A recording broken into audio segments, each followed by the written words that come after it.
السلام علیکم دوستوں، میں ہوں خالد معین اور آپ دیکھ رہے ہیں ادب و فنون نامہ۔ آج ادب و فنون نامے میں ہم ایک بہت خاص الخاص شاعر پر بات کریں گے۔ یہ ایک ایسے شاعر ہیں جن کے بارے میں بہت دنوں سے اس جستجو میں تھا کہ یہ شاعر آخر کہاں گئے، اچانک گم ہو گئے،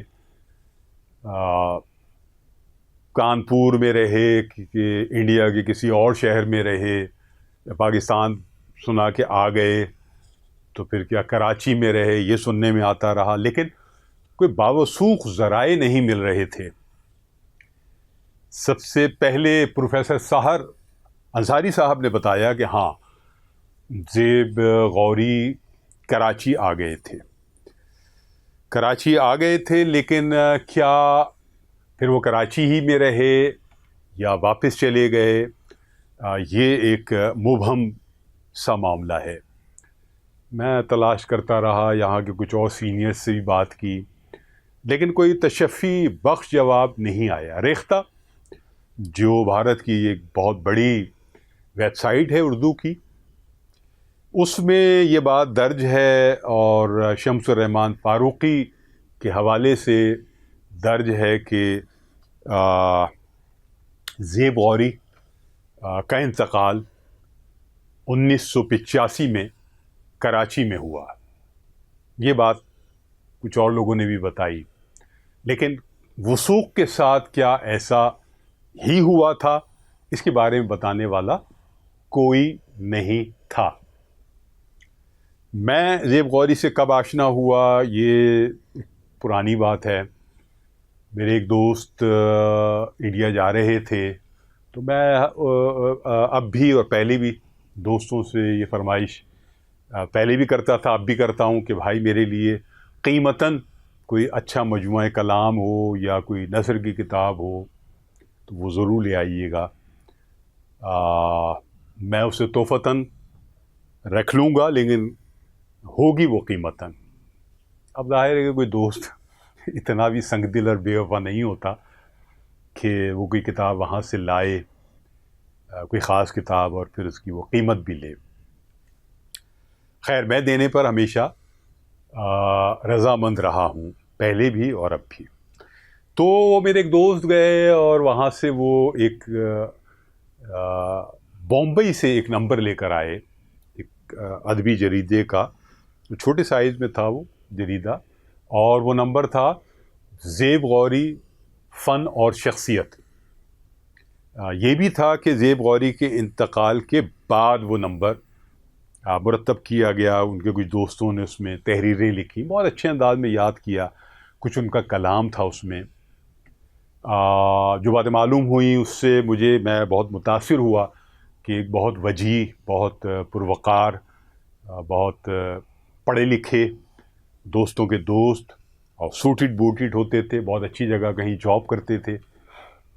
اب مجھے یاد نہیں رہا کہ وہ بامبئی میں ہی جاب کرتے تھے یا دلی میں کرتے تھے یا کانپور میں ہی کرتے تھے، یا ان جگہوں پر ان کا یعنی دلی اور بامبئی میں آنا جانا رہتا تھا۔ وہ رہتے کانپور میں ہی تھے، چونکہ وہ پیدا تو یقیناً کانپور میں ہی ہوئے۔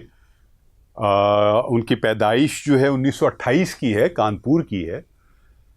ان کا جو خاندانی نام ہے وہ احمد حسن خان ہے۔ ان کے والد کا نام انور حسین خان۔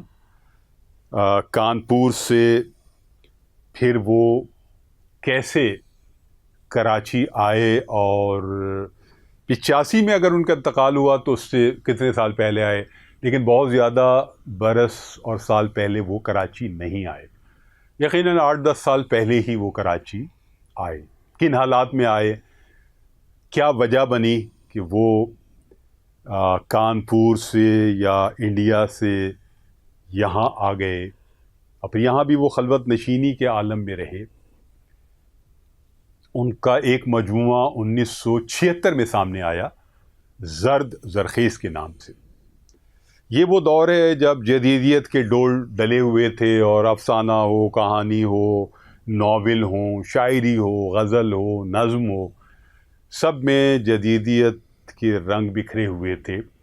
ترقی پسند تحریک کا زور ٹوٹ گیا تھا، ٹوٹ رہا تھا، اور ایسے میں نئی آوازیں، نئے لہجے اور نئے اسلوب کے ساتھ ہمارے لکھنے والے جو نثر کے تھے یا شاعری کے تھے وہ سامنے آ رہے تھے.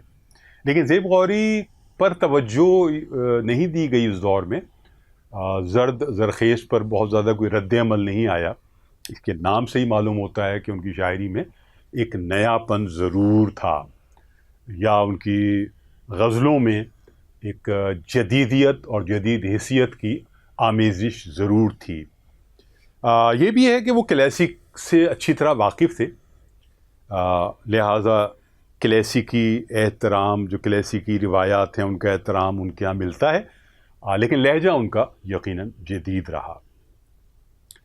پھر آگے چل کر شمس الرحمن فاروقی نے، اب وہ کراچی کیوں آئے، کیا معاملات ہیں، اس پر ہم بات کرتے ہیں آگے. شمس الرحمن فاروقی نے بعد میں ان پر ایک مضمون لکھا، اور یہ مضمون تھا شاخ اظہار کا نیا پھول. اس سے لوگ متوجہ ہوئے. ظاہر ہے کہ شبخون کی ایک قدر و منزلت تھی جدید ادب میں، شاعری ہو یا فکشن ہو، اور بہت زیادہ اہمیت تھی شمس الرحمن فاروقی کی. وہ جس کو کہہ دیں کہ یہ شاعر ہے تو وہ شاعر ہے، وہ جس کو کہہ دیں افسانہ نگار ہے تو افسانہ نگار ہے، وہ جس کو کہہ دیں ناول نگار ہے تو وہ ناول نگار ہے.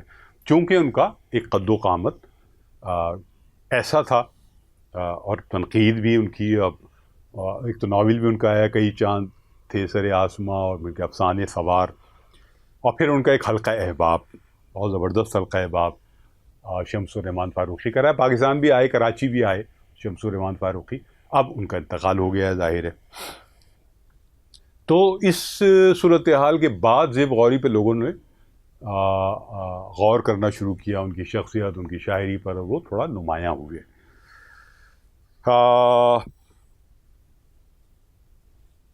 کراچی وہ کیوں آئے، اسی سوال اب بھی ہے. اور پھر کراچی میں وہ کن حالات میں رہے، کیا بہت ابتر معاشی صورتحال رہی ان کی، بہتر رہی، بہت بہتر رہی، کس حلقہ احباب میں وہ یعنی ان کا حلقہ احباب کیا رہا، کیا بہت زیادہ محفلوں میں آئے گئے، مشاعروں میں آئے گئے، یا کوئی مخصوص حلقہ احباب تھا. ان سارے سوالات کے جواب دیے ہمارے بہت محترم، ہمارے سینئر بہت زبردست شاعر، اور کراچی کی جو ادبی زندگی ہے اس میں ان کا بہت عمل دخل رہا، ڈاکٹر مختار حیات. ڈاکٹر مختار حیات کی جو عمر ہے وہ ہمارے پروفیسر سار انصاری سے وہ کچھ ہی برس چھوٹے ہیں. اللہ انہیں زندگی دے دونوں حضرات کو. ظاہر ہے کہ بہت قیمتی اثاثہ ہیں یہ ہمارے لیے. تو جب میری بات ڈاکٹر مختار صدیقی صاحب سے ہوئی تو انہوں نے کہا کہ ہاں میں ان سے واقف ہوں. مجھے سانس میں سانس آئی، اور انہوں نے کہا میری کچھ ملاقاتیں بھی ان سے ہوئی ہیں. تو میں اور خوش ہوا کہ اچھا، تو اب بہت ساری باتیں ان سے ملیں گی. ان کے دو صاحبزادے میرے، ظاہر ہے اب یہ تو چیزیں نیٹ پر ہیں، تو دو صاحبزادے زیب غوری کے، جن میں ایک کا نام موسیٰ محمود غوری، یہ بڑے بیٹے ہیں. چھوٹے بیٹے کا نام شناور بشیر غوری. ایک صاحبزادی جن کا نام حسنہ خانم غوری. اس کے علاوہ ان کی بیگم یا بیوہ نجمہ زیب غوری. اب نجمہ زیب غوری حیات ہیں، وفات پا چکی ہیں، یہ بتانے والا کوئی نہیں ہے.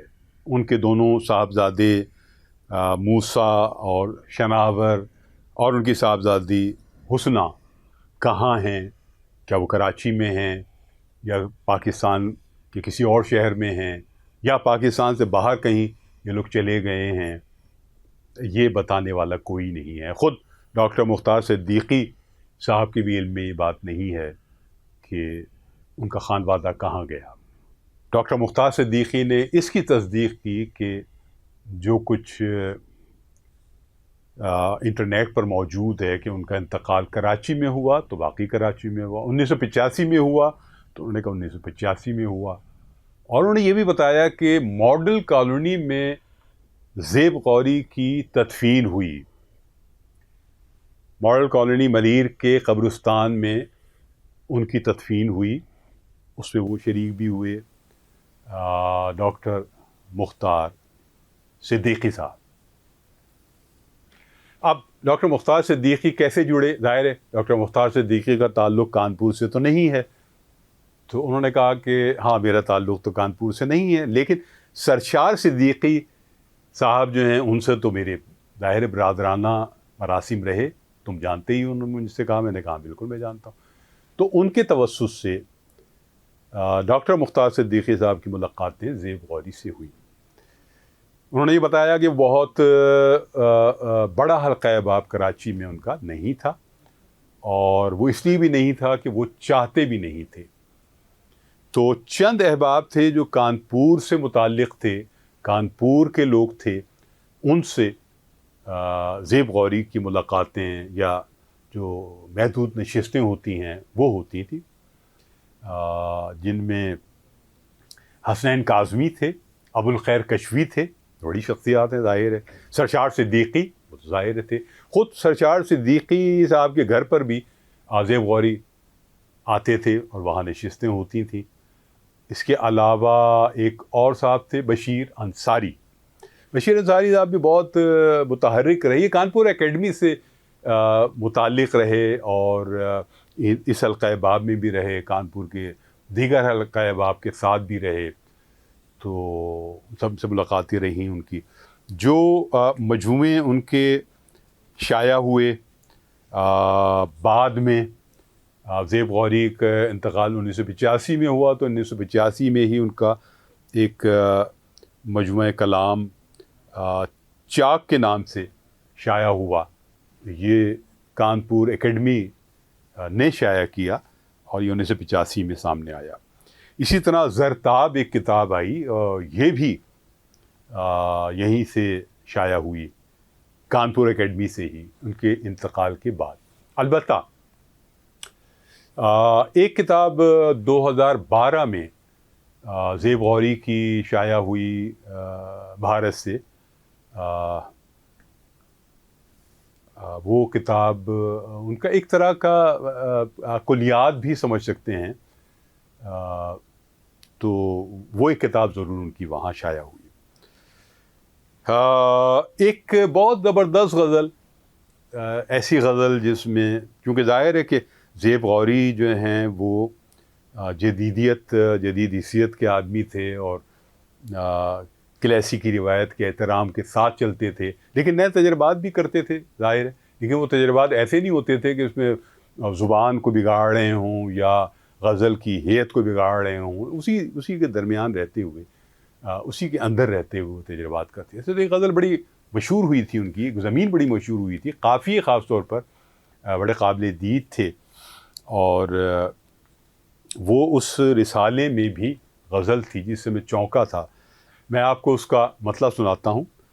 مجھ ایسے واں ماندہ جاں کو بستر وستر کیا، مجھ ایسے واں ماندہ جاں کو بستر وستر کیا، پل دو پل کو موند لوں آنکھیں، پل دو پل کو موند لوں آنکھیں، ورنہ گھر ور کیا، پل دو پل کو موند لوں آنکھیں، ورنہ گھر ور کیا، میرے قلم ہی سے جب میرا رزق اترتا ہے، میرے قلم ہی سے جب میرا رزق اترتا ہے، جانا ہے ایک کار زیاں کو، جانا ہے ایک کار زیاں کو، دفتر وفتر کیا، جانا ہے ایک کار زیاں کو، دفتر وفتر کیا۔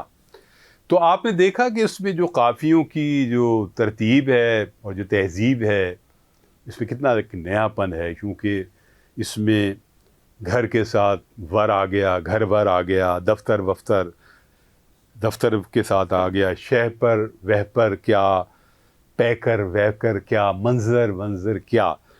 تو اس میں ایک بہت ہی نیاپن پیدا ہو گیا. اس کے بعد بہت سے لوگوں نے اس قافیے کی ترتیب کو استعمال کیا، لیکن ظاہر ہے کسی نے یہ نہیں بتایا یا کسی نے کوئی غزل بھی نظر زیب غوری نہیں کی کہ اس کے جو بنیاد گزار تھے وہ زیب غوری تھے.